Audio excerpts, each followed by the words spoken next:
ఎంత కిరాతకుడు అంటే ఇవాళ ఏం చేసిండు ఎరికేనా? ఎప్పుడన్నా వాన పడితే ఇట్లనే 1908లో, ఈరోజు కాదు 1908 అంటే 117 ఏళ్ళ కిందట హైదరాబాద్కు వరదలు వచ్చినాయి మూసీలో. అప్పుడు నిజాం ఉండే. నిజాం ఏం చేసిండు, మళ్ళీ ఎప్పుడు ఇట్లా రావద్దు హైదరాబాద్కు వరదలు అని చెప్పి ఆ మూసీ మీద 2 చెరువులు కట్టిండు పెద్దయి.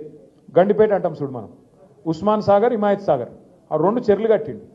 కట్టి ఎందుకు కట్టిండు? అవి బ్యాలెన్సింగ్ రిజర్వాయర్లు అంటారు వాటిని. పైకి వెళ్ళి వరద వచ్చినా అందులో ఆపుకొని నీళ్ళు ఆపుకొని కిందికి మెల్లమెల్లగా ఇడ్చుకుంటూ పోతే కిందికి సిటీ మునగదు. అంటే ఏం చేయాలి? వాతావరణ శాఖ కూడా చెప్తాడు, వచ్చే వారం పెద్ద వర్షం, రేపు ఎల్లుండి పెద్ద వర్షం పడేటట్టు ఉంది అని చెప్తారు. చెప్తే ఏం చేయాలి గవర్నమెంట్? ముందు ఆ చెరువు మొత్తం ఖాళీ చేయాలి, సగం అన్నా ఖాళీ చేయాలి. దబ్బన వర్షం పడితే కూడా పైకి వెళ్ళి నీళ్ళు వస్తే కూడా సిటీ మునిగిపోకుండా కింద పేదోళ్ళకి ఇబ్బంది కాకుండా ఆ చెరువుల నీళ్ళు ఆపుకుంటాం. ఒక్కొక్క గేట్ ఎత్తి కిందికి మెల్లమెల్లగా ఎత్తిమినాన్గా కిందికి నీళ్ళు ఇడిచిపెడతాం. ఎవడైనా చేసేది కదే. అది అయినా ప్రభుత్వాలు కూడా అధికారులు చేయాలి.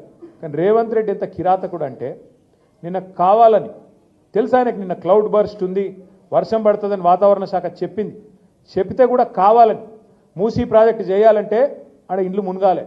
నేను అనుకున్నట్టు మూసీలో 1,50,000 కోట్లు కొల్లగొట్టాలంటే వీళ్ళని ముంచాలని చెప్పి చెరువు ఖాళీ చేయకుండా కావాలని అట్లనే నింపిపెట్టి ఇవాళ ఎగ్దం ఒకటేసారి 15 గేట్లు ఎత్తిండ్రు. ఎత్తవరకు ఏమైంది? ఇలా ఇమ్లీబాన్ బస్ స్టాండ్ మొత్తం మునిగిపోయింది. మొట్టమొదటిసారి చరిత్రలో ఇమ్లీబాన్ బస్ స్టాండ్కి ఎప్పుడైనా నీళ్ళు వచ్చినాయి? ఇదివరకు మనం పోలేదా? ఇమ్లీబాన్ బస్ స్టాండ్ చూడలేదు ఇదివరకు. ఇవాళ అది కూడా మునిగింది. ఎందుకు? ఒక్కటే కారణం. ఏం చెప్పదలుచుకున్నాడు రేవంత్ రెడ్డి? మీరు మూసి అద్దంటున్నారు కదా, నేను చేయాలనుకుంటే ఇక చూసినావా పేదోళ్ళను ముంచి ఇడికెళ్ళి ఎలగొట్టి అట్లనన్నా చేస్తా అనేందుకు ఇలా అంతా కిరాతకంగా ప్రవర్తన చేస్తూ ఉన్నాడు. నేను మిమ్మల్ని కోరేది